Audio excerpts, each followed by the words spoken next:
Messieurs, dames, Tango Koki.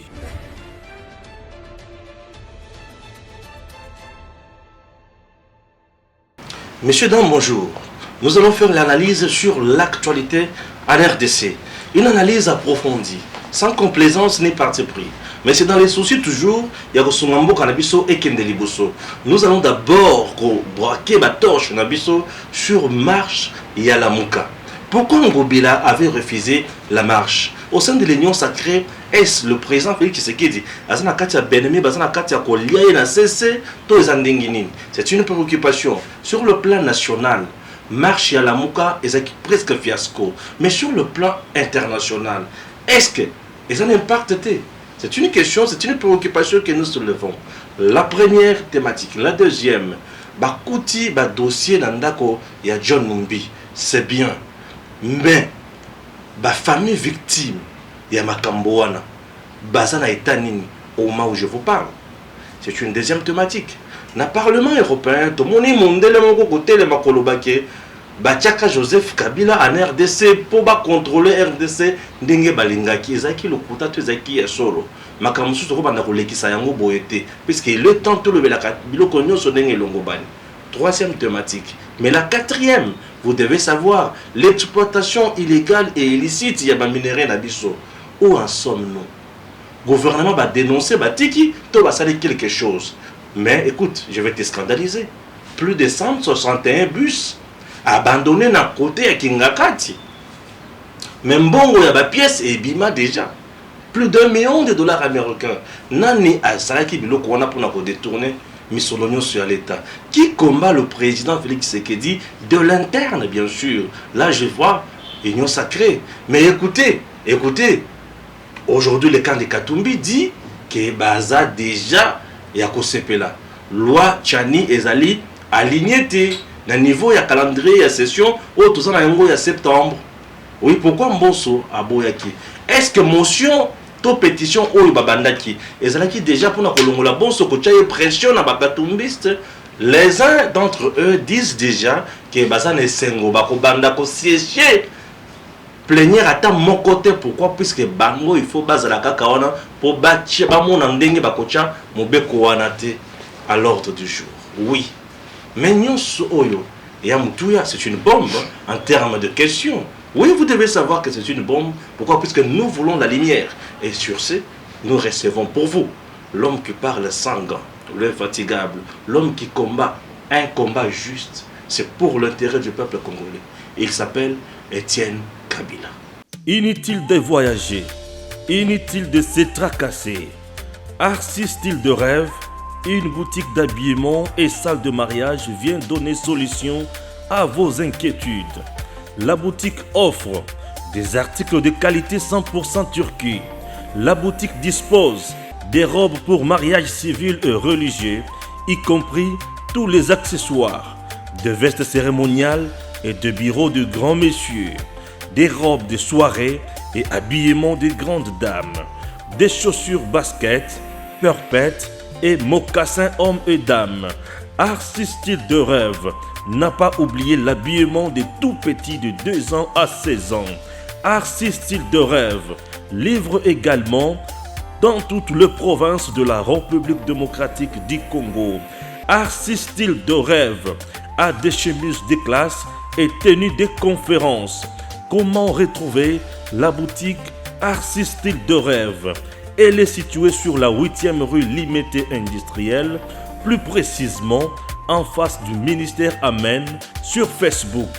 Arcis Style de Rêve, sur WhatsApp 081 198 83 11 09 95 99 00 96.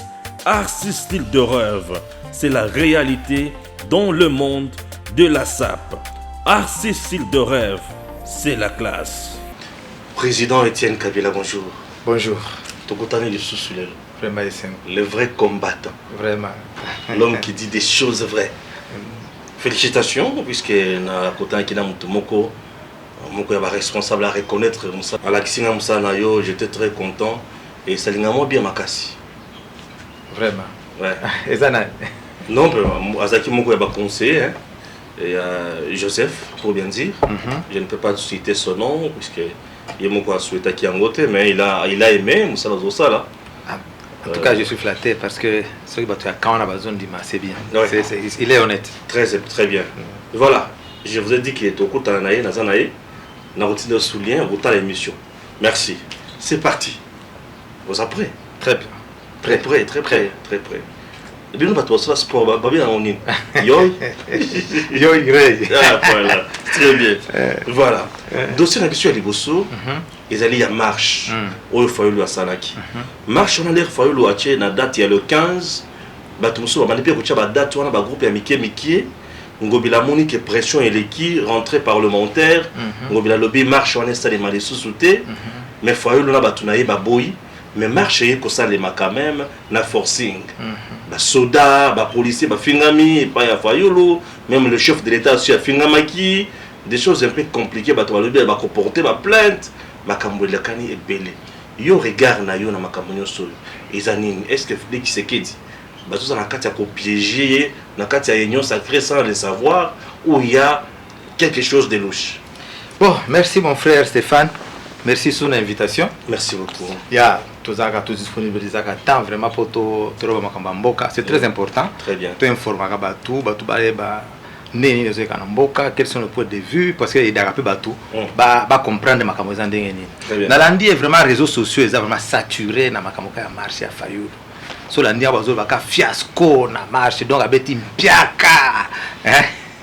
Tout le Afrique du Sud, les rival à lobby, Fayoulou atiki politique avec une piaka fort pour la zone atiki na politique. C'est bien. Marche on a batouaza qui faisait belletin. Ça on dit bien. Mais ngazo talango na point na miso mususu ya regard na vision en politique. Oui. Na talango musika. Nazo raisonner. Pourquoi d'abord Fayoulou a choisi la date du 15 septembre? Alors, namituni na question de est-ce que batu ya président Félix bamituna qui paie pourquoi le président Fayoulou a choisi la date du 15 septembre à sa marche wana mais batu muso azola ba na kala asala ki mpiaka wana batu baete et ça mpiaka mais tous nani côté mususu so ba autoriser la marche wana une marche autorisée bani marche na bango eza encadré par la police basuki si marche na bango oui ngesa ça impact té bato balobe yango trop parce que gouverneur a boya qui marche en Salema. Le gouverneur a boya marche Salema a avancé argumentation moko na ndaki alobi que eza pour problème nini ya Covid pour la corona. Vous comprenez? Na mitu na lobi mais est-ce que na ba bus na biso bataka bato akota akuna? Na ba taxi so to atonda ka sans masque. Et ça pour dire bato contre propagation ya corona. Et même quand il a accordé ça pour le 17 corona ici, vous comprenez? Si quoi les robots marchent et Salema. La date du 15 septembre. Or, la date du 15 septembre en 1977. Non, 1997. Nations Unies, Organisation des Nations Unies, date où on a proclamé la date de la démocratie. Vous comprenez? Très bien. Plus tard, le 15 septembre, c'est la journée internationale de la démocratie. C'est pourquoi Martin Fayoulou a dit qu'il date wana. Vous comprenez? Vous comprenez? Ngana vana le bimbo. Siko nata ba conseiller président Félix. Est-ce que ba kolobanini? Moi, si j'étais conseiller président Félix, n'engage président non. Yebisa Ngobila a autorisé marche wana. Parce que sur le plan international, bah moi qu'il n'y a pas de démocratie. Parce que notre constitution a dit doit manifester les allées. Au conseil d'autorisation T. Vous aviser tout simplement tout ça la marche pour encadrer marche wana. Vous comprenez? Si vous bango ba boy marche wana et ça lema. Et peut s'imaginer le banda qu'il n'y a pas de démocratie. Vous comprenez? Tout à l'heure, sur le plan international, et puis si image mususu parce que biso toute une opposition. Tu vas se plaindre qu'il y a tolérance. Il y a un pouvoir. Hein? Or, la tolérance est mise à l'épreuve quand on est dans la majorité. Je me répète, la tolérance est mise à l'épreuve quand on est dans la majorité. Autrement dit, quand on a le pouvoir. D'être toléré baninga. C'est comme ça que tu pouvoir, tu tolérer tes bateaux à la marche. Vous comprenez que tu as contredire, tu as contradiction dans ma campagne, tu vas kobundela. Et ça se faire comprendre. Bien sûr que oui. On a un problème. Le problème est plus ni les retombées. Il y a kobo et à marche wana. Et ça les maté. Quelles sont les retombées? Balobi, président Fayoulou a fingaki. Il faut apporter plainte. Président Fayoulou a diffamé le chef de l'État. Il faut arrêter ou apporter plainte. Vous comprenez? Vous savez arrêter. Où est bien mon intention est voloba. Hein? Puisque les gens ont arrêté le monde de l'Ubika Mouké, les qui est? Vous comprenez? Il faut la salle à faire combo. Vous comprenez? Si on va arrêter, on va devenir prisonnier politique. Oui. Vous comprenez? Si on va arrêter, vous matissez les sous. Vous comprenez? Nathalie va bien en tout cas quelque part. Si on est honnête, hein, les bureaux, il y a analyse, il y a recherche, il y a études, il y a président Fatou Salaté. Sauf que ça, quand même, raisonner bien que marche. Pourquoi le président Fayoulou a demandé marche dans la date. Il faut pas comprendre le pourquoi. Et ça, date stratégique. Le président Fayoulou a appelé ça date. Il fallait pas tikaye à ça la marche na ibato qui pété. Marche et banditi et s'il après, au lieu qu'il y a une victoire à président Félix. Ok. Mais le président Félix, tu as fait tourner voilà, à notre ère, tu as 5 marches, tu as dit bango, sali marche, dans la démocratie, marche précis bien, sans incident, sans grenade lacrymogène, sans quoi que ce soit. Et il y a la victoire à Bissot. D'où victoire du président Félix? C'est comme une victoire à Fayoulou. On comprend. Mais, bango, c'est quoi? C'est gazette. Oui, vous avez raison, Bappé c'est gaz. Bappé c'est gaz. Oui. Vous comprenez? Quelque part, vous comprenez que Batumoussous va au président Félix va la tête. Alors, ngobila le rendima qui aboya qui marche aboya elokwana. Ndé na zonge loko na ipsaka yoke. Eza Batumoussous va la kata union sacrée. Bazo boma Félix bazo poignarder le chef de l'État dans les dos. Vous comprenez? Eza pambate gouverneur aboya qui marche wana. Il savait que ekobana ba incidence ndé toboya marche wana po bimisa ngobulu. Donc ngobila joue un contre-jeu.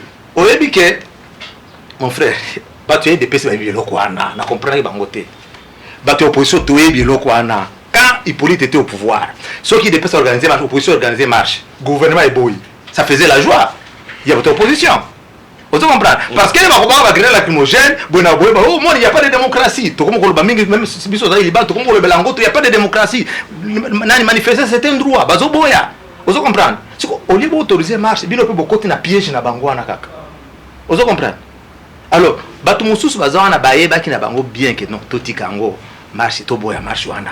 Ils ont le cas aussi le président Félix touche.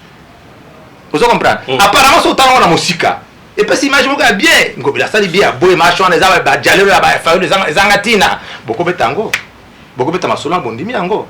Est-ce que mon frère, avec votre permission, est-ce que je peux tourner une petite page enfouie dans les annales? Vas-y. Nous sommes en 1997. Laurent Désiré Kabila prend le pouvoir. Oui.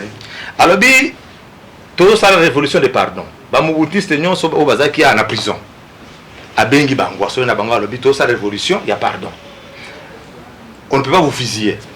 Mais, après, ça quand bon bazar après, va libérer Bango, je ne sais pas mon taf, c'est qui combien, après, va libérer Bango. Vous comprenez? Après, tous les mouboutistes étaient libérés. Jean-Pierre Jeannot, Bemba Saolona, ministre de l'économie. Récolte à Kayamakassis. Yamasango. Jeannot dit au président de la République, comme ministre de l'économie, président, nous sommes en pleine guerre. Hein? Tous en a besoin d'une devise. Tout est Kamasango Oyo pour tous avoir des devises et qu'on ait besoin de la guerre. Au moins, imagine, apparemment, il vit bien. Hein? Oui. Mon frère politique, c'est compliqué. Hein? Bakamati masango wana bateke yango na bralima. Basala masanga. Alors que dans l'idée de Laurent Désiré Kabila, masango il faut couper ça dans les grandes villes, Kinshasa na Mbujima, bato bazana besoin kulia. Nzala ebeti bato na kina bakina ko kolera. Oh, ta musée ya memeliso baloso biso mesa kolia kolia na baloso te. Masango ezate. Ozo comprendre comment ozo sana muto, ozo poignarder dans les deux mais ozo comprendre le ko na te. Nde biloko bazo sala nani président Fachi. Est-ce que vous comprenez? Alors il faut battre temps. il y a qu'on réfléchir autour du président Fachi que toujours ça na ba tout moko boye baza na union sacrée bazo préparer 2023 élection avant 2023 comment tu vas organisation le président Fachi hein l'organisation a été ce ne sont pas ses amis bon ça là semblant parce que va profiter na temps oyo bazo ben na ba mbongo préparer campagne na bango vous comprenez ndeko toujours déplorer parce que le toujours mon abato ça une opposition nous sommes na bazana politique na baza ba ministre so tali mandaté de l'état batu Hippolyte ba généraux batu Hippolyte na armée na police na sécurité batu tout Hippolyte est-ce que vous comprenez batu tout ça la pour lier tala batu bazo comment batu na yebi ko zonga na question ana bazo le gouverneur ba Congo maire de la ville ba Congo ba moni bango comme na Canada ouais vous comprenez il je faisons le bango ba tout bwana ba comme na ba bimaki ndeni la frontière, mais c'est quand déjà. Mais ils ne travaillent pas pour la République, ils ne travaillent pas pour aider le président Fachi. Et ça, tu es politique, bazo bunda, pour bazonga au pouvoir. Vous comprenez? Le problème c'est que pour la marche, l'organisation qui a ngoté, pour l'organiser machouana té, nazo déplorer le komoko. Vous comprenez? Nazo déplorer le komoko. Aussi, tenez toujours bunda boy ensemble, toujours bunda entre biso. Président Fayoulou, le président Félix, contre le gouvernement. Vous comprenez? Ma crainte, c'est quoi? C'est que bateau, on va avoir pouvoir lobby. Hein? Nos agresseurs, oh, tous si bayaki wana, bazon na pouvoir. Vous comprenez? Parce que se coaliser encore, ça va tous les jours. Moïse n'a jamais été opposant de Hippolyte Kanambe. Kamere n'a jamais été son opposant. Ça va tout le monde Hippolyte a fabriqué qui en opposition. Vous comprenez? Des craintes n'ont pas placé Zali que Bango Baya Kozonga li sous na pouvoir. Vous comprenez? C'est par là que interpellation n'anga ou bien interpellation c'est trop dire peut-être reproche n'anga et pas président Fayoulou que président s'il vous plaît 2023 exerce mon cicaté. Vous comprenez? 2022 campagne ko banda. J'ai dit allez avant ça la campagne parce que tu vas nous ko bunda entre biso na biso. Bato lo ke ozonga na pouvoir, bato Hippolyte. Pouvoir. C'est ça, c'est là où réside ma crainte. Le problème c'est que oh, Fayoulou a raison, le président Facha a raison. Pour moi, si il faut en 2023, si le président Facha a gagné l'élection, tant mieux. Si il faut gagner l'élection, tant mieux. Pourvu que ce soit un Congolais. Parce que Théo Kanaka, Théo Kanaka, la Congolais, attends, tu as poussé le président de la République, pourvu que ce soit un Congolais, Hippolyte Akinde. Vous comprenez? Le président Facha a l'équipe. Moi, je ne suis pas de l'UDPS. Vous comprenez? Le président Fachi Aleki, c'est un Congolais. Voilà, tout soutenir moi Maï, moi Mboka, jusqu'à ce que le mandat n'ait aussi là. Est-ce que vous comprenez? Malgré la lacune, malgré bilo comme sous-spécial, c'est pas la nangote. Par exemple, la politique du président Makamba Est Kuna. Et ça, bilo comme sous-spécial, c'est pas la nangote. Vous comprenez? Mais pour l'intérêt supérieur de la nation, qu'est-ce que je me dis? Nous avons un exemple, moi, à Kaboulou. Kalwana Kabulo, azo sala émission na kari nani sport dimanche hein sport azo loba entraîneur sélectionneur de l'équipe nationale abiso soki argentin Hector pour partout il est passé il a échoué ouais et vous le prenez aujourd'hui pourquoi pour échouer mais non pour le premier années ce n'est pas lui qui a habilité à nommer à choisir à engager nani entraîneur de l'équipe nationale ouais alors nazo soutenir les gars parce que l'équipe nationale abiso vous comprenez? Nous sommes tous à la position, tous à la mollo. Vous comprenez? Nous sommes la contre politique, Félix Azosala. Nous souhaitons une bonne chance et réussir. Vous comprenez? Pourquoi? Parce que la politique de Laurent Désiré Kabila, c'était quoi? Il faut se battre contre le Rwanda, il faut tout bourrer la Batouana. Et cette politique-là, Nathan Laurent Désiré Kabila, à la fin, il était mort, la politique n'avait pas réussi. Vous comprenez? Président Félix a une méthode, un système de jeu. Vous comprenez? Nous avons une bonne chance. Tant que système de jeu n'a pas réussi. Tout le monde attend, déjà 5 ans, c'est vous comprenez? Ce qui réussit, peut placer au PC sous chance, et deuxième mandat. Ce qui échoué, va couper ses chances de soutenir. Vous comprenez? On attend, nous devons travailler dans la juxtaposition pour l'intérêt supérieur de la nation. Voilà. Travailler pour l'intérêt supérieur de la nation. Très bien dit. Vous avez compris, Étienne Kabila. Passons à la deuxième thématique. Tout à niveau, il y a Assemblée nationale. Mbosso Christopher n'a pas mis dans le calendrier la proposition, il y a loi portant verrouillage, il y a bien institution il y a Mbo Canabiso. Pour comme président de Mbo Canabiso, selon Noël Chani, il faut la Congolais des pères et des mères. Bref, quand il y a Katumbi, il se réjouir. C'est Pélé, le but déjà que c'est une victoire. Katumbi reste seul, il va régner seul. Alors là, est commis Kitoko. Le président régime de Félix a échoué pour écarter Katumbi avant même les élections. Bref, c'est une bonne annonce pour Katumbi ou une bonne nouvelle. Ça c'est un. Deux, il y avait même une pétition qui était en cours. Batumso balobi pétition wana ezalaki pour bâtir pression sur Mbosso. Maintenant, Mbo Canabiso vous allez dirigé par n'importe qui, n'importe quand, n'importe comment. Bref, on a échoué. Non, vous savez, tout le monde est bandé d'abord. Est-ce que Moïse n'existe pas dans le monde des idées? Est-ce que vous dites vraiment? Si Moïse n'existe pas dans le monde des idées, est-ce que Aïbiro est député? Hein? Aïbiro Tamoussala n'a été. Hein? Alors, ceux qui ont tiré en du jour, ils ont tout loin na ligne rouge. Donc, il y a un élu du peuple, Assalam Salanaï. Moussala n'a pas proposé la loi. Moussala n'a pas voté la loi. Moussala n'a pas interpellé l'exécutif. Il y a un député national, Assalam Salanaï a été. Donc, sa proposition de loi. Est-ce que vous comprenez? Oui, mais le Moïse va se faire un bon abisso, ça appelle Moussa Kopoto Bango nationalité. Hein? Dans un pays d'adoption, vous comprenez? Dans un pays d'adoption, il y a aussi des conditions dans le Parlement. Est-ce que vous comprenez? En Afrique du Sud, il y a des Sud-Africains qui ont posé un papier. Il y a des mariages, des feux spéciaux, des mariages, comme marié, comme résident. Vous comprenez? Il y a des documents. Ceux qui m'ont reporté que vous avez une résidence.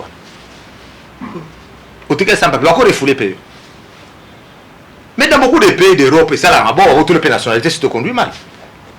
Vous comprenez? Les pays les a adoptés. Vous comprenez? Et pas ça te mérité. À quoi voilà, ceux qui banana to sala boy, to kolongola batuna na parlement. Au pays qui ça élu national ça la musala na ye. Et ça vous comprenez? Era les bandits wapi? Era les bandits na lobaki yango tisusu. L'air président Fachi a bêti marteau na mesa lobby que c'est fini mariage cash FCC.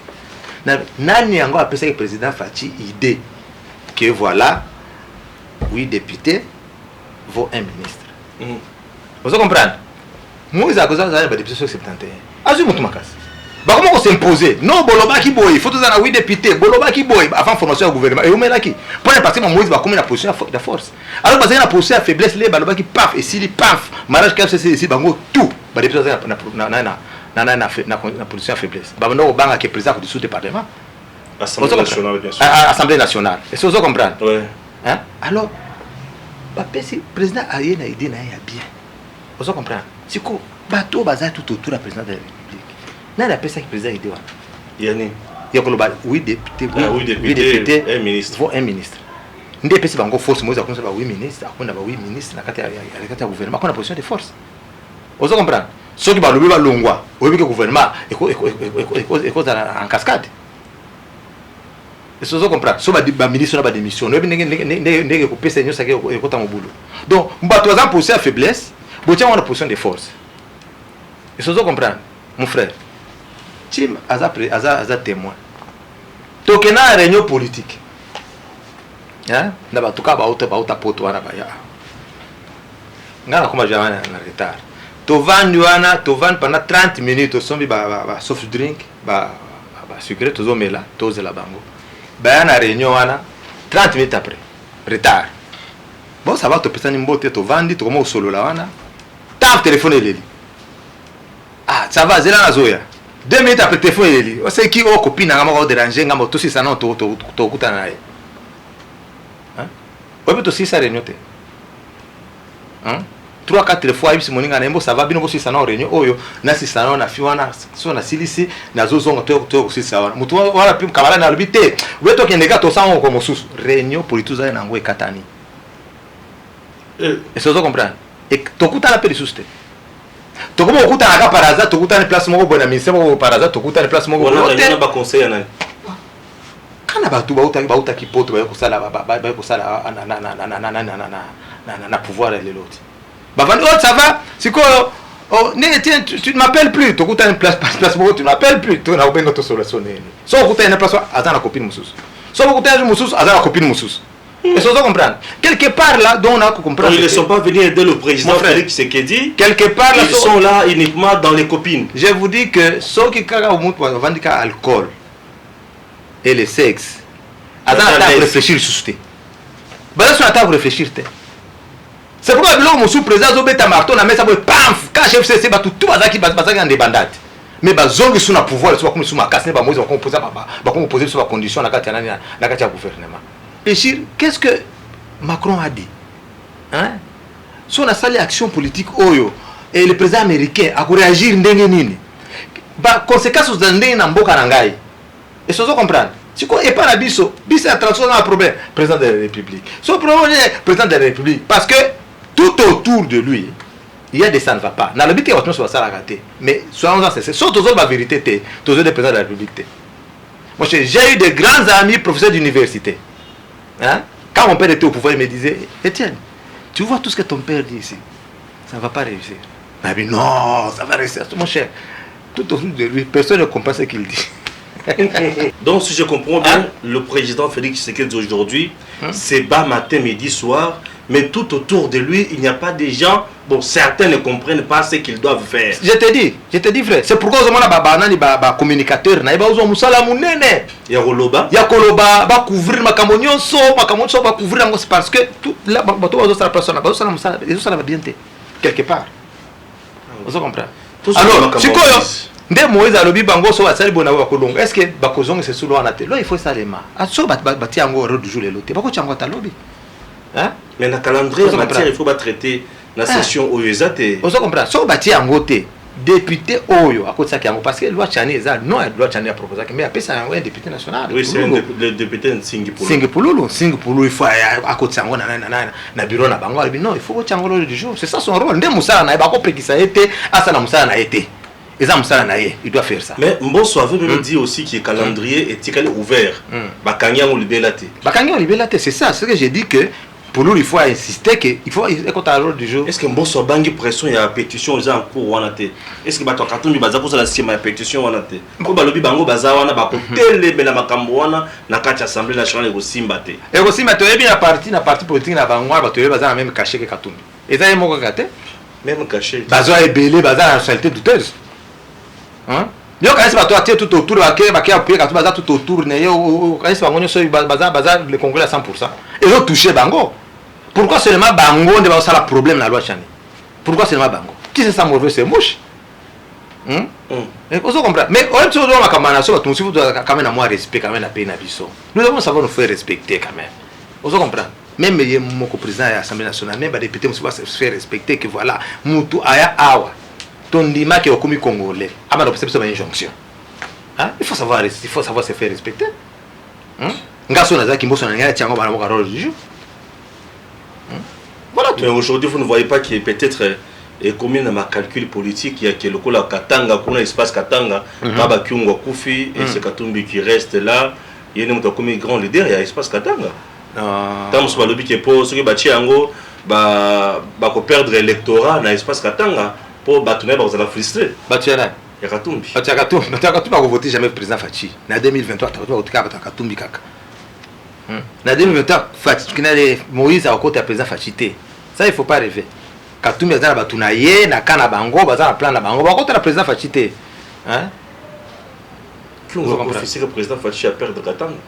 Non, Katanga est pour na Kyungo comme on zate. C'est pour na Kyungo comme on zate. Katanga est munene, Katanga la population est allée et que voter selon résultat, il y en a selon résultat, comment il y a selon bilan, il y a gouvernement. Et j'ai récemment annonce enquête dans un espace Katanga. C'est de 2010, hein?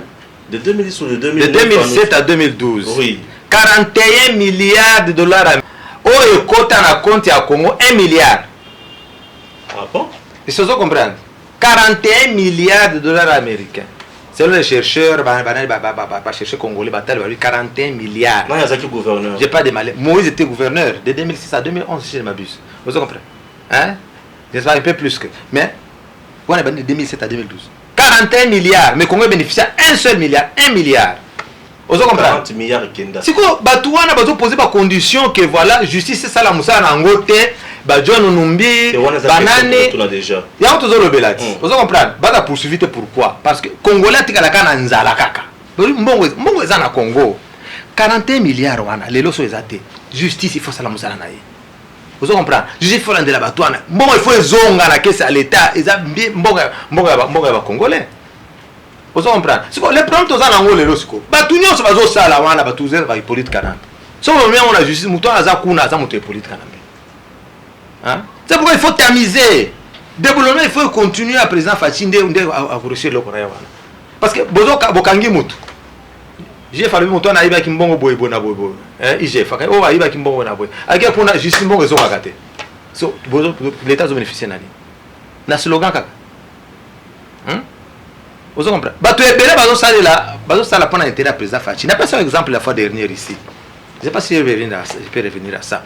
N'a pas ok. Ministre Alobi nani ke bazo kataba. Tu n'as pas passé bazo belango trop. Bazo belango escroquerie.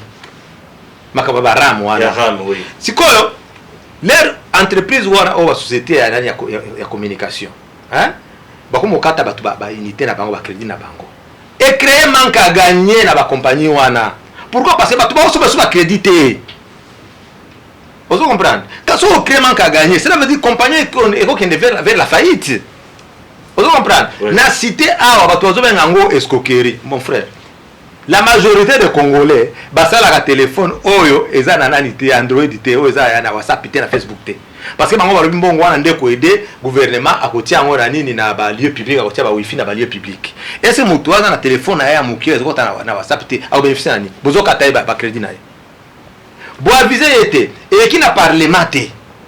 Vous comprenez? Donc, vous avez yo ministre de décision, il y a réseau, il y a communication, vous avez un peuple qui est appauvri à l'extrême, vous avez un crédit. Vous comprenez?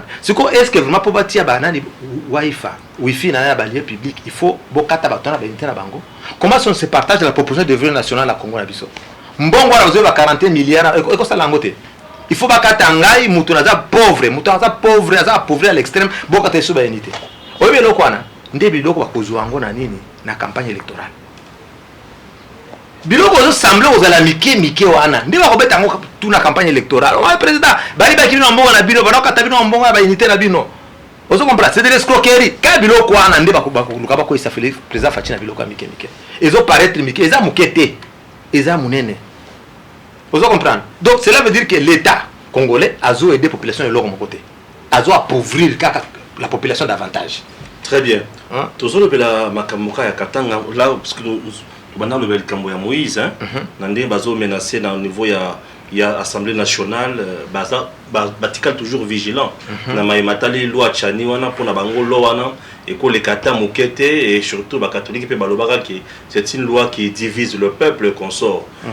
Bon Moïse Katumbi a qui interview moko récemment balobela mingi l'interview wana alobela makambo ebele kolimbisa batu nyonso oyo basalaki mabe basalaki mabe wana Moïse aza moto rankini ete aza moto juste kolimbisa bato basalaki mabe maintenant na kolimbisa bato basalaki mabe wana bato ba critiquer makasi quelques jours après totala boye tomoni John Numbi na ndako na ye minduki na ba dossier lisusu ya assassinat ya papa na bino oza sentiment nini balimbisa soso John Numbi na minduki nyonso wana kuna tokoti bisuni soki misuni ya bato ba photo ya bato bisika baliaka bato ya kotumba ya kotokisa ya koita nazo ibate ba congélateur makambo ebele beli te nakolo bela penza teke pona bakuti ba dossier ya Laurent Désiré Kabila na katite balimbisa bato basala ba crime balimbisa bato ba iba ba milliards na mboka na biso vous comprenez et c'est très mal réfléchi bato za na prison to iba radio bato za na prison iba ki cell phone portable baza na prison. Et c'est parce que mis ça bango. Nous devons souffrir dans la prison parce que nous allons bêta qui a ébi radio. bazo limbisa bango te mais bango bazo senga ba limbisa bato basala ba iba ba milliards bazo ebate que s'il y a des voleurs à Miki on a c'est plus parce que la population est appauvrie bazana nzala pour la bato bazo ba milliards wana ba limbisa bato ba iba ba milliards on se comprendre après bato ba iba ba radio ba limbisa bango te batekana na ba prison on se comprendre ba moïse azola biloko azo ebate parce que balobi boye balobi président limbisa bango nane mutune moko ya parti na yazoloba président Katumbi aloba ki balimbisa bango mais justice sala musala nango est-ce que président so alimbisa justice sala musala nango azo battre le président c'est le premier magistrat du pays hein so alimbisi c'est fini bato ba kusamba pe susté ozo comprendre ouais mais ba victime la famille au kanisi eloko ba garder na kera na bango na te ozo comprendre bato ba kufi bato ba ibi ba millions après boutique yango kaka boye l'équipe kaka boye population etika na nzala oyebi bato sa barrière minene mon frère dire ce zokola succès na Congo mobimba ezalaka wapi BG Mbujimai diamant Mbujimai ouais baluwa bazali na succès fort bato ya mboka ezali bakasaya diamant Mbujimai mutu ti fona kende BG fona kende ka BG so ke BG bato akebe azongi boye pa faza na mbon lelo za sous Pour diamant, ma minérale est à source intarissable. Et si la cas, ah bon? Mon frère, diamant, là, on a bougé les andrés à Kalate. Et tu as Congo le rotamo comme encore. Les lois Moïse batiki katanga ma boulou partout. Les lois comment on a qu'à minérale aussi là, wana. Ba minérale on va envoyer à Congo, va vous assister. Vous comprenez? Population au tika ka pauvre ka ndeza boy, minérale ici. Bato wakanisa ke sila kate o imagine ka boke na lola bota ndenge mabulu ezali batika ba Moïse batika ba mabulu kuna est-ce que passe ba tiba tout le monde bazu ya musu ezaba tika place wana est-ce susta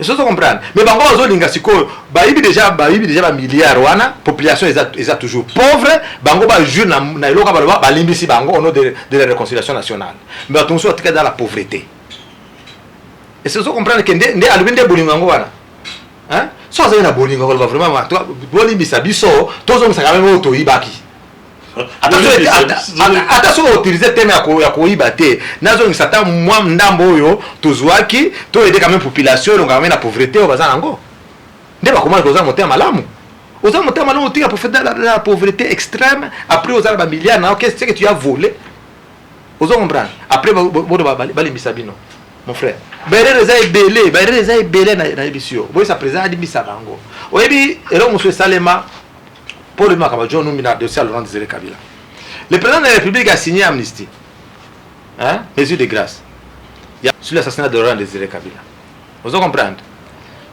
pourquoi continuer président de la République rigueur te ils ont la compétence na ils ont le droit en tant que le premier magistrat du pays n'est-ce pas cela veut dire qu'alobaki que bato ba sala 20 ans na prison ba komi na prison na mesure de grâce à Salaki. On a commué ça, d'abord à commuer Ango, peine à Erika peine, à commuer Ango na prison à vie, parce que c'est peine capitale, à commuer Ango na prison à vie. Après à commuer Ango na 20 ans de prison pour Erika peine, va bénéficier de la mesure de grâce. Vous comprenez? On a les prérogatives et chef de l'État. Mais na loba qui Ango lo moko, o ezangaki, o il fallait que les bureaux et réfléchir avant que le président a promulgué la loi. Pourquoi? Parce que l'organisation de défense des droits de l'homme, hein, ils ont réclamé la reprise du procès à Laurent Désiré Kabila. Parce que le jour du verdict, les juges avaient dit que le procès va continuer, les enquêtes vont continuer. Ce procès, s'il a quitté. C'est ça qu'on comprend. Le procès, s'il était, le président a signé, mesure de grâce à la commission en prison. Sauf que le procès est zongi. Vous comprenez? Hein? L'organisation de défense de l'homme a souhaité, moi aussi, et la famille souhaite que le procès est zonga. Il y aura des erreurs parce que les acquis juste été. Et pour les acquis au pouvoir, il fallait couvrir. Vous comprenez? C'est quoi? Si le procès est zongi, et que le dit qu'à peine est coupable, ou bien l'état major est coupable dans le procès, c'est quoi? Et vous en avez, et vous savez, parce que déjà, amnistié par le président de la République. Wane folu kanani mutunayo lui France tunaye ngana ebiso na ebiso la gorba na place wana et ça comprendre ça veut dire que monde mon frère politique ça mabe bilonga lobaka okoyoka onka ipananga Parce que je ne vais jamais pas le dos de la cuillère. Parce que nous un politicien un peu par hasard. C'est pourquoi le bateau la vérité. Politique c'est très compliqué. Bah policier bazo iba, hein, bali bisabango, mais moto ibi radio, moto moko tazo kana zaba bisabango. Est-ce que vous comprenez? Est-ce qu'il y a raison la paix, Moïse Katumbi? Il veut la paix avec tout le monde. La paix, bateau baza nazo le bakuke ngana za nzala nanga ebeti ngana za aza mto za na bana na misatu ubi 4 biso ko to botaka ebele surtout biso baluba to botaka ebele na boto bana nga 8 yo pesa muluba dikatanga muluba muluba ça c'est Nalanda Jean-Marie Kassa alobi Joseph Kabila aza muluba. Non, c'est un tout rwandais, tika discours wana. C'est un tout rwandais de père et de mère azata na sa congolais té. Donc essayer l'équipe déjà, on essaie l'équipe, on ne peut plus en parler de ça. On a tout dit yo pesa muluba. Holanda qui nani website kinga Holanda ko jour so benga lobi nga Holanda qui na parlement européen bazo affirmer. Nazo koma kuna. Siko tout c'est une question les canal nazo bateke za muluba. Je vous dis c'est un tout rwandais de père et de mère. Yo siko yo zana. Ngaza muluba. Bon, pesa na muluba yapi. Muluba du Katanga. Muluba ka muluba 4. Oui. La tribu muluba 4 n'existe pas. Ouais. Muluba 4. C'est pour seulement faire la différence entre muluba du Kasai et muluba du Katanga. 4 on est 4 Katanga. Est-ce que vous comprenez? Les baluba du Kasai. Les baluba du Kasai sont venus là-bas chez Bauta na Katanga. Ouais. Ndeba kenda na Kasai kuna. C'est pourquoi on a bailunga bakasa de bazar de deux côtés. Ouais. Nous avons les mêmes ancêtres communs. Tu as la même ancêtre commun. Tu as le même ancêtre. Ouais. On comprend. C'est pourquoi on a bailunga mbidi c'est ça. Voilà.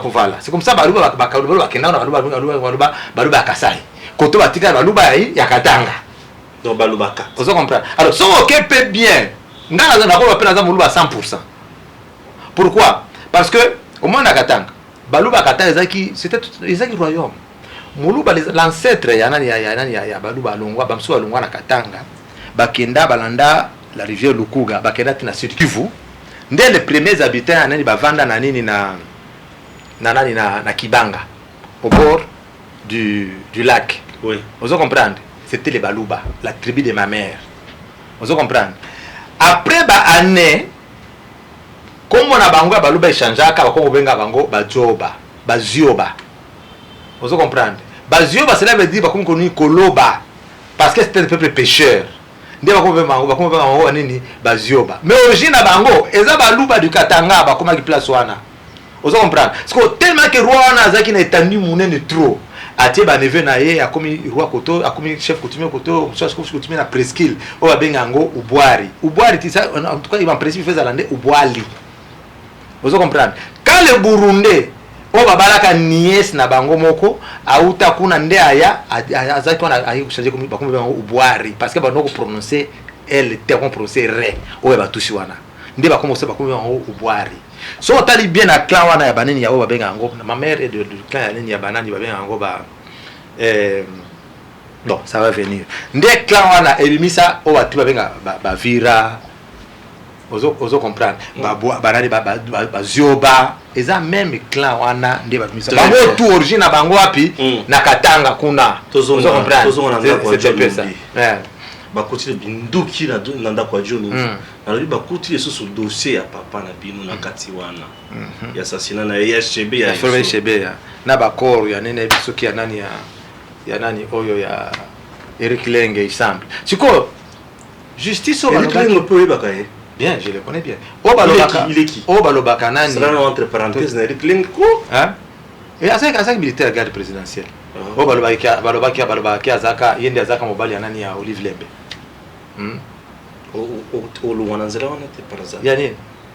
Nzela zulu ngoko tano. Et c'est moi nanga vraiment retirer la parole nanga zolo. Moi je sais ce que j'ai dit. Ngalo ba mais yo za la confirmation te. Oh, est-ce que naza na bango pemela bango te za close na bango te.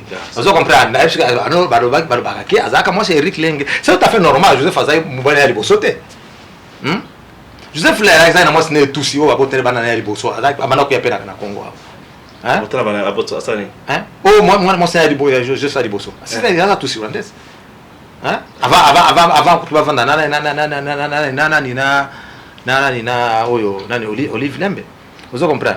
C'est quoi? kokotanga makambo wana te epesaka nzoto malili wana ebangisanga mingi sikoyo tozonga epai ndako ya John Numbi ya John Numbi le bakuti badossier wana na kati ya ndako ya John Numbi wana oyebi problème eza wapi vous comprenez pendant tout ce temps ndako ya John eza prévisionné te oui vous comprenez azali na bacomplice te azokotisa bakora bato kuna bazalaki comme ce sont les mêmes les autres de même plumage vont se protéger c'est pourquoi etali longtemps bakuta nani découvrir biloko ya ndako ya John Numbi vous comprenez mais question nanga eza wana te question nanga ezali ke justice oyo livre lembe alobaka ke justice eza nini sélective eza sélective vous comprenez siko justice eza sélective ya bango lero ezaki ndenge nini oyo bana oboma bato ozoboma na kati ya bafrigo eza justice ezalaki so justice eza sélective lelo voilà tant na ye siko abimisa baavocat na ye bakesambela so bafamille wana bato baza bakuti na John Numbi vous comprenez basambela so bato wana bashebeya bavocat na baza saisité il faut baza saisité c'est ce qu'on appelle existe partout au monde na Afrique du Sud on appelle ça legal aid. Cela veut dire que ceux qui ont un avocat, aux avocat, l'État a payé avocat et offilé. Vous comprenez? Même ici chez nous ça existe. Ça s'appelait quoi? Ça s'appelle encore comment? Il y a une terminologie latine. Gratis pro deo. Gratuit pour l'amour de Dieu. Vous comprenez? Des babés en pro deo. Hein? Babés en pro deo. Vous comprenez? Justice en ezalaka. So za na mbongo te. Justice est pesa comme avocat. Parce que il y a avocat et bazali. Ba victime ba famille wana abi sa avocat na bakesambela ba to akubaza na kati kuna kati ya kora John Numbi basamba pona bango. Vous comprenez? Si tu kotobe tele maboko asali sa bango justice ezala donc pe bozolo ka ba avocat na ba basamba pona non na te na zolo ba pona ye pour ba justice eza sélective asbi sa batuna ba samba pona batuna ba victime wana. Vous comprenez? Les bazolo ba 450 mon corps nani ya maluku ba fausse commune ya maluku c'est justice na bango ba no sala musa. Carnage au nord sala awa abano lebelo côté c'est quoi le loi bakumuzwa le devant oyi ponani na loi parce que le président Félix est trop clément pas que faut en prison la révolution de pardon n'existe pas sauf ça révolution de pardon kozongela yo ah bon et donc on va dire Kabila te la table leta mangasa George comme l'administrateur principal de l'ANR Mutia Mobutu vous comprenez babeta coup d'état contre été ezongela été bon so ça révolution batona tout bawana tia bango na libanda tia batona mususu l'homme qui faut la place qu'il faut batona ya sika makamusu ya sika ibandi vous comprenez ceux qui osali batwana mon frère mon cher quelqu'un qui pillait des millions hein les bazana Hippolyte yo oya makamba révolution na yo nous travaillons pour le peuple amesana bana na eba mesana oya batu tika mon frère ngai na bana ya bambutiste basenga ka agent de bamuso senga agent de poste ba parents papa za na place moko boye na ka ba place moko batia ka mbongo pesa dollars za awa na zaire monnaie za ka place wana donc moi la ke na azuka mbongo ba kina wake sana ngwa pesa zo vous comprenez papa les gars sont à ce moko diminuer à bakisi siko bato ya pointe bazali na bourgeoisie wana siko yo président Félix oyeno to bongisa mboka bana na bango bazo jouer sur la bourgeoisie wana bakokela yo donc on se retourne contre yo révolution il faut que bato so pemelo bande bato mususu makamususu sikaye c'est un peu ça la vérité mon frère. Très bien, on se retrouve après ceci. Au nom du groupe Europe des Nations des Libertés, Monsieur Schaffhauser. Je voudrais d'abord remercier mes collègues, une fois n'est pas coutume, pour leur pertinence sur l'analyse du Congo et plus particulièrement M. Pitela. C'est un pays que j'aime beaucoup. J'ai moi-même été auprès du vice-président dans la période de transition, Zaïdine Goma, et j'ai suivi cette transition en étant un des acteurs. La difficulté du Congo RDC, c'est sa richesse. Puis-je rappeler que Laurent Désiré Kabila était allé chercher, on est allé le chercher parce que l'Ouganda et le Rwanda avaient décidé, sur ordre d'une puissance extérieure, je peux donner des précisions, d'envahir le pays. Puis-je rappeler que pendant que Laurent Désiré Kabila envahissait le pays, un certain nombre de sociétés signaient des contrats, c'était des sociétés américaines, Puis-je aussi rappeler que lorsque Laurent Désiré Kabila se retourna en étant un patriote pour son pays, on décida, ici à Bruxelles, j'ai eu l'information, je peux dire de qui il est décédé depuis, son élimination, et qu'on est allé à Washington chercher également l'ordre, et il fut éliminé 15 jours après. Et puis-je rappeler qu'on est allé chercher alors Joseph Kabila en se disant, ce jeune, on le manipulerait parce qu'il n'était pas il était de nationalité rwandaise et qu'on allait en faire un président. Tout ceci est de la manipulation. Ce qu'il faut pour la République démocratique du Congo, c'est une souveraineté retrouvée, une armée qui se batte effectivement, une MONUSCO qui est au service de la paix et qu'on arrête les prédateurs qui sont liés au crime organisé et avec des États hypocrites liés à des multinationales. Je vous remercie. Merci. Tolandi vidéo dans le Parlement belge, le Parlement européen, mais ndele pesa bazolo ba malheur ya Congo ezali Joseph Kabila, ba lobi ki yende mtozaki à la hauteur vraiment ya liwa ya musée, pourquoi puisque ndele babomaki musée, basalaki tout pour bazwa mutu oyo azo zala à la hauteur te pour ba meka ko mettre Congo à genoux. Impressionnant ça. Non, alors bien que bazwa qui Hippolyte quand même faisait avec Aza d'insulter rwandaise. Hein, parce qu'il va manipuler. Et c'est ce qui a été fait. C'est comme ça. Avec l'esprit de nationalisme, Rwanda Kabila va copier sur la richesse à Congo. Donc il fallait une marionnette au pouvoir. C'est ce qui a été fait. Il va préparer un coup d'État avec Hippolyte Kanambe, Rwanda Kabila, et puis Joseph a pris le pouvoir. Il a répliqué là. Il a bien dit que souffrance à Congo, la richesse na bango. Vous comprenez? Alors, biso te ko défendre richesse na biso te. Vous comprenez? Et ça il est pas na bino ka bino na village na lopango na bino déplacement nous était à magasin à côté. Vous comprenez? Ce qui atabola na butu. Voisin ko mo libanga pour récupérer mo manga wanati. Vous comprenez? C'est ça le problème à Congo. Richesse na biso. Mais bato azo e baté que richesse wana ici la ka ba minéral ici la ka.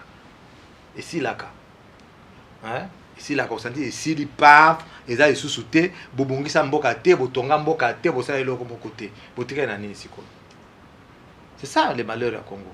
Et nani économie la biso basée sur les minéraux et l'impôt. Vous comprenez? Ce minerai ici c'est fini ba mindela ba envia Congo ba ko payer sustain ba ko sani ba ko sustain. Aujourd'hui, tout le monde est chinois, on a minéré, on a exploité. Tout le monde a une vidéo très horrible. Bazo pekisa, bazo boye la kutuna ba konzi à Congo, ba kote na ba carré minier na bango. Exploitation illégale ya minéré na mboka na biso. Ça vous dit quoi? Et bandit de l'autre. Na lobela ngo na émission ya façon ya Congo na banzi na expliquer yango à long et à large.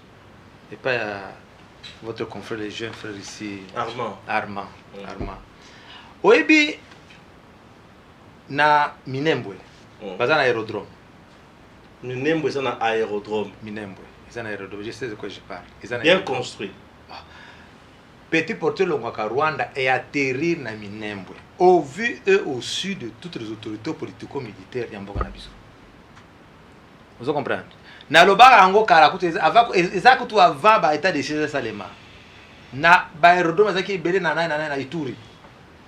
Ba minéraux zomaka place on a PANF et que Rwanda directement. Vous comprenez? Et ça problème moko très complexe. Mutu pas biso vérité faut zakanda ko biso vérité pourquoi? Est-ce que quand le président Fachi avec bilo wana te? Et ça un problème moko politique. Oyo mutu opposant politique à ndenge mususu, un homme d'état rezona ko marque mususu.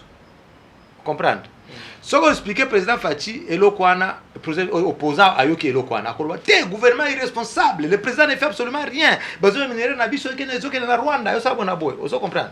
Mais un homme d'État comme Fachi a raisonné autrement, parce que ce qu'on c'est pas le Rwanda, ils s'opposer directement, farouchement, naba multinational, vous comprenez? Oyo, baza, de connivence, naba dirigeant à monde, vous comprenez? Tu sais ta fin. Le chef de l'État. Bah ça plan balongo là yo. Vous comprenez? Si quoi homme d'État ont raisonné. Ceux qui n'a bundi le lo makas na 6 na 4 biloko na balamoko na changer ba contrat minier.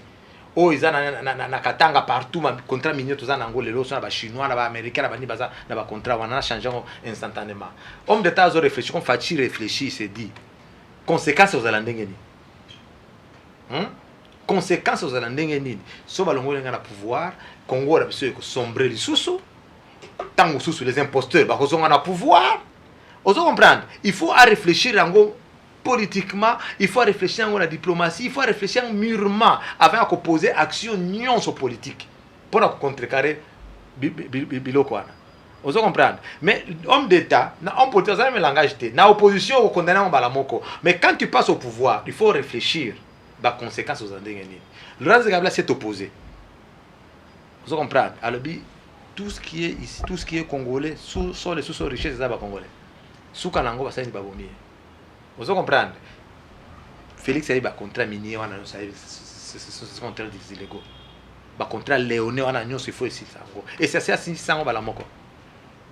Mon frère, ça demande la préparation. Ça demande la préparation. On a pris ce exemple, moko. De 1979 à 1989, la Russie a été en Afghanistan. C'est retiré en 1989. Ils ont perdu la guerre. Bazonga. Les Bazonga Saddam Hussein. La Russie regardait.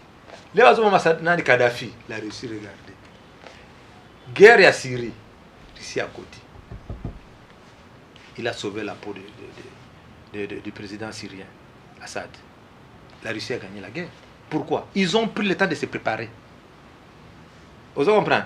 Poutine a dit, ils n'ont pas voulu nous écouter. Maintenant, ils vont nous écouter.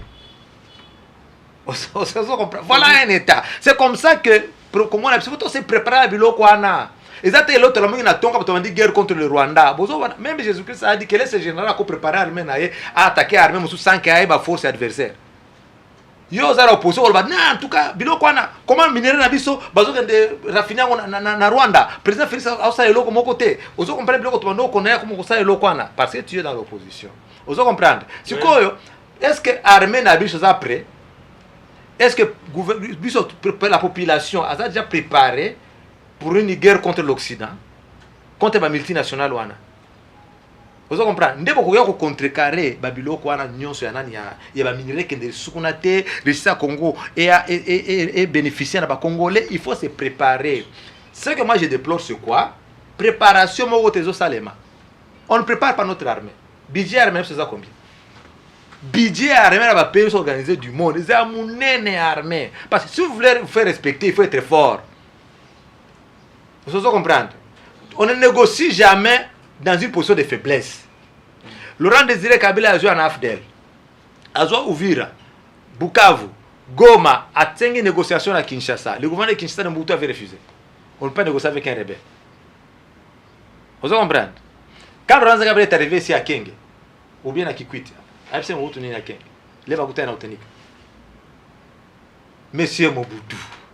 Mobutu, c'est ce qu'on doit Zabanga. Qui t'a dit que tu es Dieu? Pourquoi tu t'es fait Dieu? Il dit signe ici. Tu as perdu la guerre. Aïe Mobutu n'a qu'à protéger yo na famille na yo. Signer kaka awa que tu as perdu la guerre. Pourquoi? À quoi on a poussé à force? Et c'est ça comprendre. C'est pourquoi on a la position à faiblesse. Nous devons préparer notre armée. Tous dans la position de force. C'est alors que tu vas s'imposer dans biloko mususu. Vous comprenez? Yango zona minerai zo kende o ba minerai o ba chinois kende kuna ba. Ce ne sont pas bateaux américains tous au monde. Hein? Ce sont les militaires. C'est le quoi mon nene, mon frère.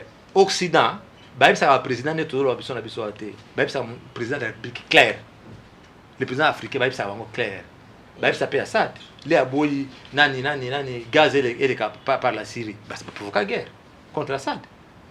Vous comprenez? Bah ça président africain clairement président sur l'esprit bon voilà. So lingité tokolongola yo. Fais ça. Vous comprenez?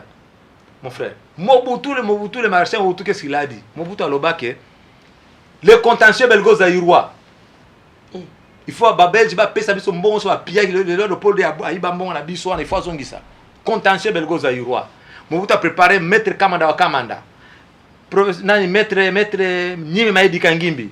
Le professeur Mpinga Kasenda, bazo avion, bazo de Belgique. pour réclamer bon, le contentieux belgo zaïrois. Mon frère, c'est un scandale.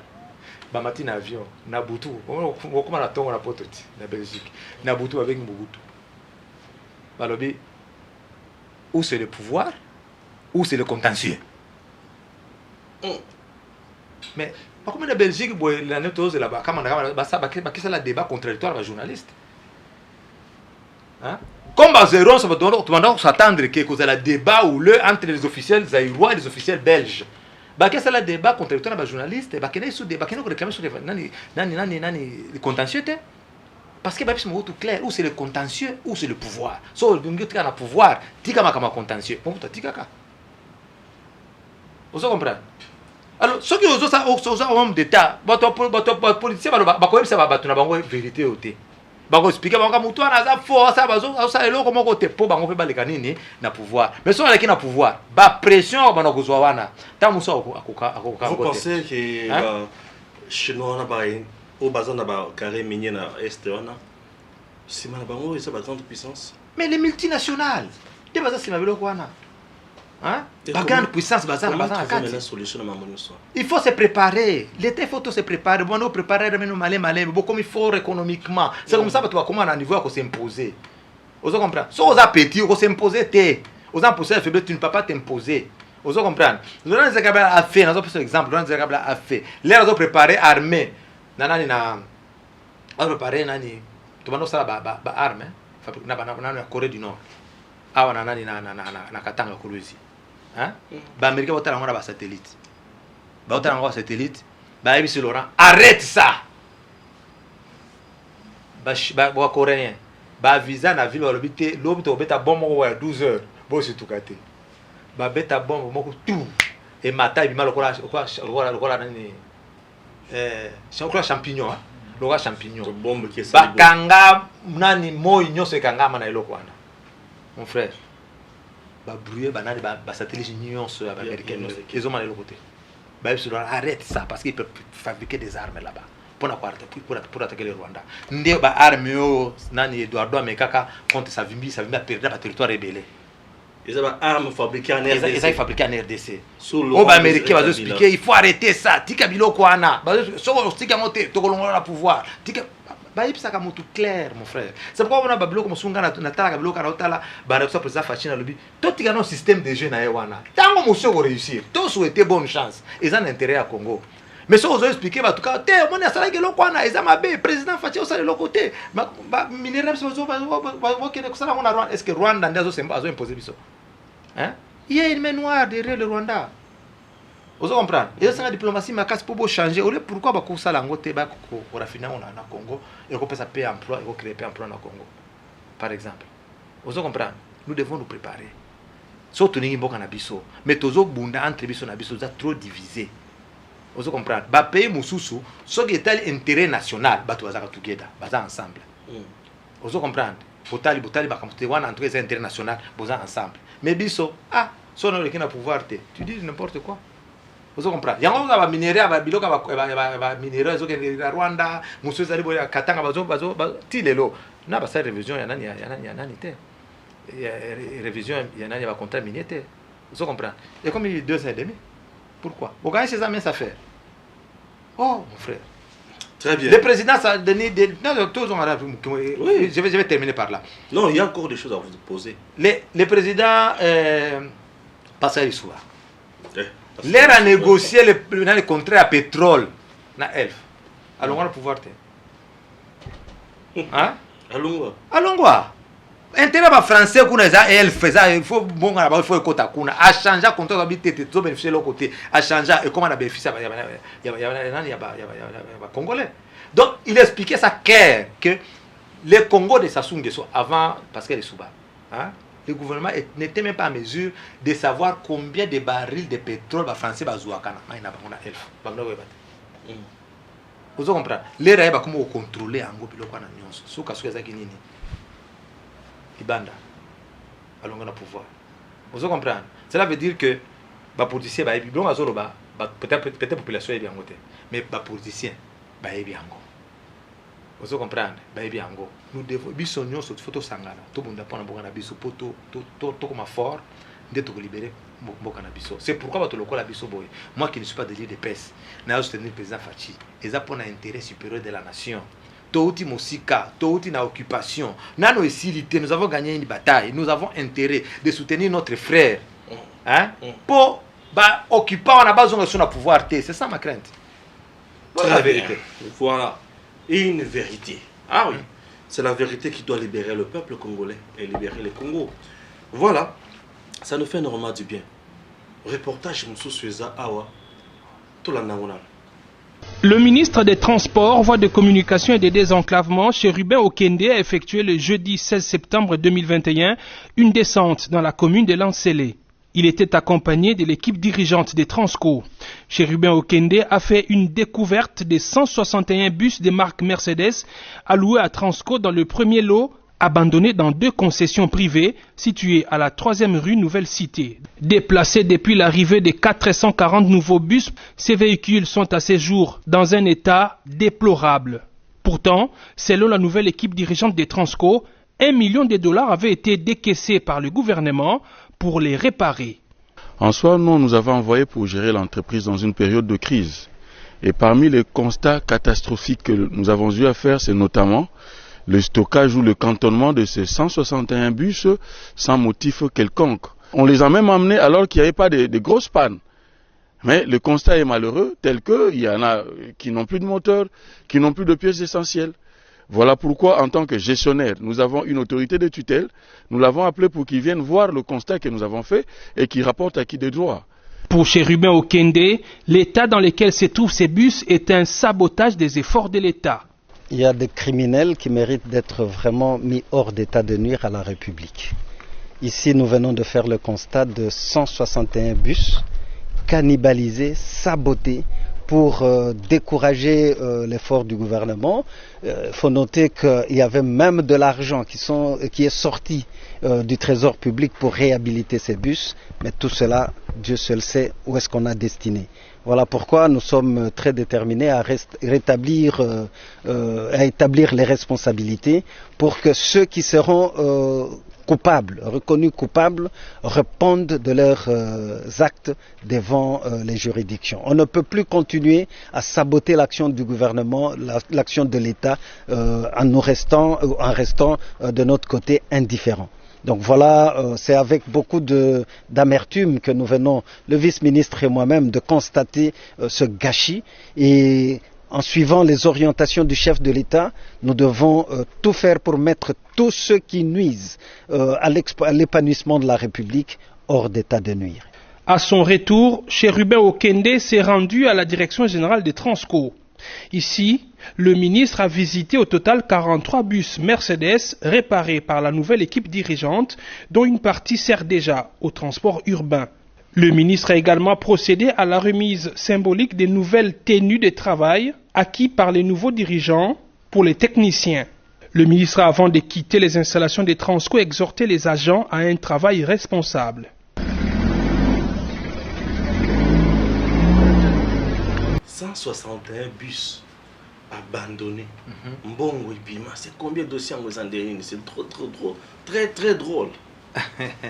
Naïb Sakao, on a 2 émissions de Salana, ok. So, nous, quand on a battu, on va prison. Et tout. Et autant date. Quand on a politicien. Quand on a politicien. Hein? Oui. Bah, nous sommes chef d'entreprise publique. Bah, on a la prison. Bah, pauvre, non, ça va, on a pas de radio, on a la prison. Place aussi là. Hein? Bah, tous un thème à bien en bourg, il faut comprendre en gros, mon frère. 161 bus. Pour abandonner Ango, pour lever la panne. L'État a mis $1 million américains pour la réparation. Les lois de moteurs, ils ont soutenu la bisouane. Même les moteurs, ils ont sous-souté. Allez-y comprendre quelque chose. Vous venez battre l'ingam pour la bangote. Hein? Et ça vous comprendre. Balingi ka tout tika la kane tozala kaka donc yo pourvu que yo na famille na yo bozala bien, batumuso va continuer à croupir dans la misère. Non, c'est cruel. C'est cruel. J'ai manque de mots. Hein? Nabisio, navanda wala tala souffrance va mususo le katana nzela boy, mon frère.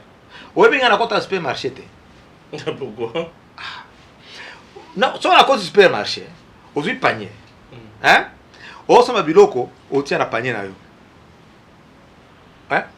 aucun angona qui foot au discreta plité et ça vous comprenez Oui. Kenda soma siko malala et pas maman ateka malala na coin Combien? 500 francs ah maman ça chez toi 300 malala ka 300 ah et ça vous comprenez notre niveau tout ça niveau tout ça monter mabe hein ngaso na question ngala soma ka place ba maman o ateka na balabala ezala banane ezala orange soma ka place ezala mapa na soma ka place wana kaka hein et le plus souvent on a somme na zui na zo pas échange pété naza ndeka ko aider bango te hein mais nazwa kaka po maman na pesa na besoin after pe mona na epe asomela ta mona na uniforme ya classe et ça vous comprendre bato ozo souffrir na mboka na biso tout le monde de 4 je ne sais pas ça na statistique mais près de 90% va vivre dans l'informel ozo créer ozo comprendre hein tu créer emploi te bato vivre dans l'informel mais bato va souffrir fort mais